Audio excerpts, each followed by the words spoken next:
Bismillahirrahmanirrahim. Dampak negatif yang ditimbulkan dari orang yang berbicara tanpa ilmu itu dahsyat, jemaah. Dahsyat. Sangat-sangat berbahaya. Membahayakan diri sendiri, membahayakan orang lain, dan membahayakan orang banyak. Makanya wajar dianggap oleh para ulama dan disebutkan dengan demikian, itu akbaru jinayat, itu kriminal yang paling besar. Ya? Nah, kejahatan yang terbesar itu bicara tanpa ilmu, berfatwa tanpa ilmu. Nah, mungkin ada yang bertanya, kenapa sampai segitunya? Ya? Nah, orang yang berbicara tanpa ilmu, berfatwa tanpa ilmu, pertama, seperti yang kita sebutkan tadi, akan membahayakan dirinya sendiri di dunia dan di akhirat. Apa buktinya? Ya, ingat hadits riwayat Bukhari dan Muslim, haditsnya Abu Sa'id Al-Khudri radhiyallahu ta'ala tentang kisah dari kalangan Bani Israel yang diceritakan oleh Nabi, yaitu kisah tentang 99 pembunuh 99 orang. Ya, orang tersebut sudah membunuh 99. Itu mungkin bisa masuk ke dalam Guinness Book of Record. Ya, luar biasa, 99 nyawa dia bunuh. Kira-kira itu kejahatan apa enggak? Kejahatan. Orang semua tahu dan yakin. Allah mentakdirkan dia memeraih hidayah. Dia ingin bertobat. Maka dia katakan, dullani ila a'lami ahlil ard. Tunjukkan kepada saya orang yang paling berilmu. Saya mau datangi, saya mau sampaikan, saya mau bertobat, supaya diberikan solusi. Nah, maka ditunjukkanlah dia kepada seorang abid, ahli ibadah. Ya, tahu ahli ibadah? Kalau ahli ibadah itu luar biasa. Jangan pernah menanyakan prestasi ibadahnya. Nakala kok. Dia tidak hanya sibuk dengan yang wajib, tapi yang sunnah saja dia sibuk. Yang mubah saja dia sibuk. Ahli ibadah. Luar biasa. Nah, tapi satu kekurangannya, ahli ibadah ini tidak berilmu. Ya, hanya itu kekurangannya. Walaupun sebenarnya itulah kekurangan yang terbesar. Ya, maka dia pun mendatanginya, tanya, sampaikan, curhat. Iya, ini qataltu tis'an wa tis'ina nafsan. Saya sudah membunuh 99 orang. Apakah ada solusi, ada jalan keluar? Saya mau bertobat. Kurang lebih seperti itu. Ini ahli ibadah. Tadi kan sudah disebut, dia tidak ada dari sisi ilmu. Biasanya kalau tidak ada dari sisi ilmu, yang dia pakai dalam menimbang sesuatu apa? Perasaan. Pasti perasaan dipakai. Akhirnya apa? Dapat curhatan seperti itu. Ya, kurang lebih luar biasa dosamu. Ya, ya memang luar biasa 99. Karena terbawa perasaan sepertinya kau terlalu dosa. Dosamu terlalu besar, tidak muat. Ya, susah untuk bertobat. Tidak ada jalan tobat kalau sudah terlalu besar begini.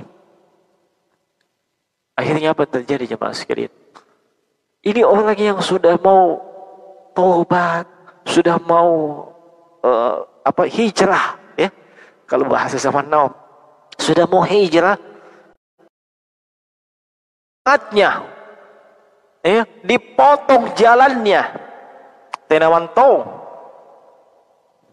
Akhirnya dia mengambil jalan yang pintas. Akhirnya itu orang dibunuh juga. Ya, dibunuh juga. Maka genap korbannya berapa? 100 jemaah. Lihat orang bicara tanpa ilmu, hasilnya apa? Mati kok. Ya, membahayakan jiwanya. Nah, membahayakan jiwanya. Mati dia akibat bicara tanpa ilmu. Nah, akhirnya dia tanya lagi, ya, tunjukkan kepada saya siapa orang yang paling berilmu. Maka ditunjukkan kepada seorang tapi orang yang berilmu. Dia datangi, dia sampaikan, dia sudah membunuh 100 orang.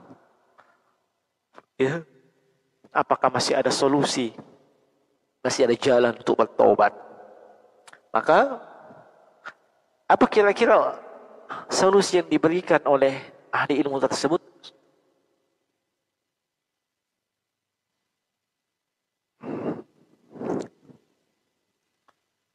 Di antara yang disampaikannya secara makna, apa yang menghalangimu untuk bertobat? Apa yang menghalangimu untuk bertobat? Harapannya besar, dia pun bertobat. Ya, sebab memang Allah mengampuni semua dosa tanpa kecuali.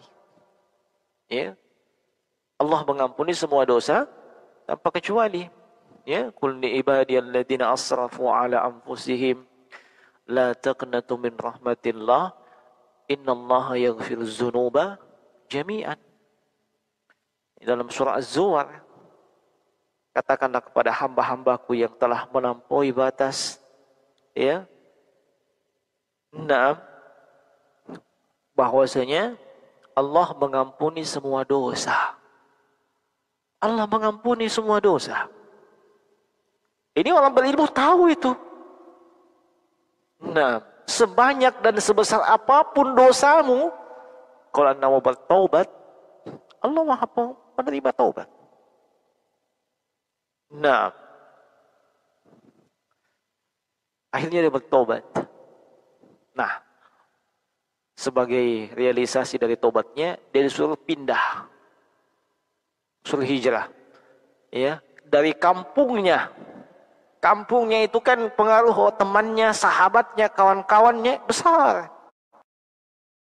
Orang mau hijrah, tapi masih sama teman-teman lamanya yang bejat, yang durjana. Gimana bisa hijrah?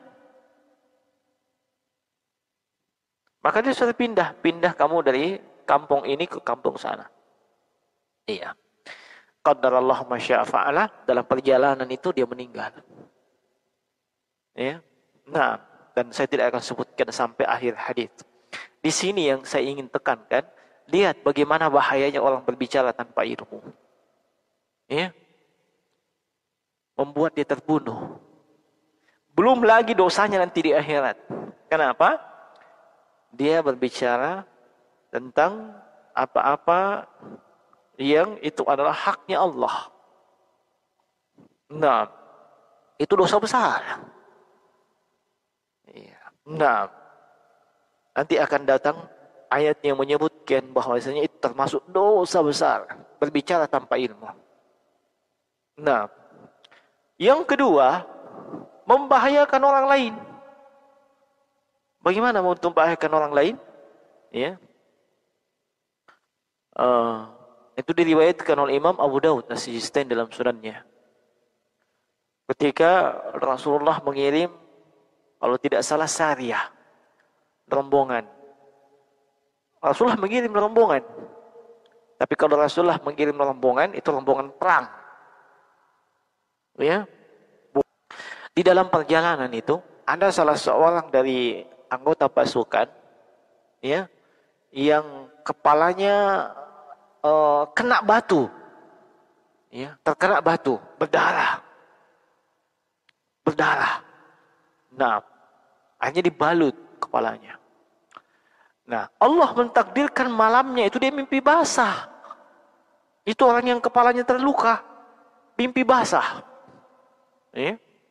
Nah, dalam kondisi seperti itu dia tanya sama kawan-kawannya, apakah saya ada keringanan untuk tidak mandi janabah? Saya mimpi basah, kepala saya ini bocor. Ya, khawatirnya kalau mandi cuaca dingin, ya bisa innalillah, kan gitu. Ya. Tapi kawan-kawannya ini begitulah, kalau bicara tanpa ilmu, lah, ya, mana jidu laka rukhsah.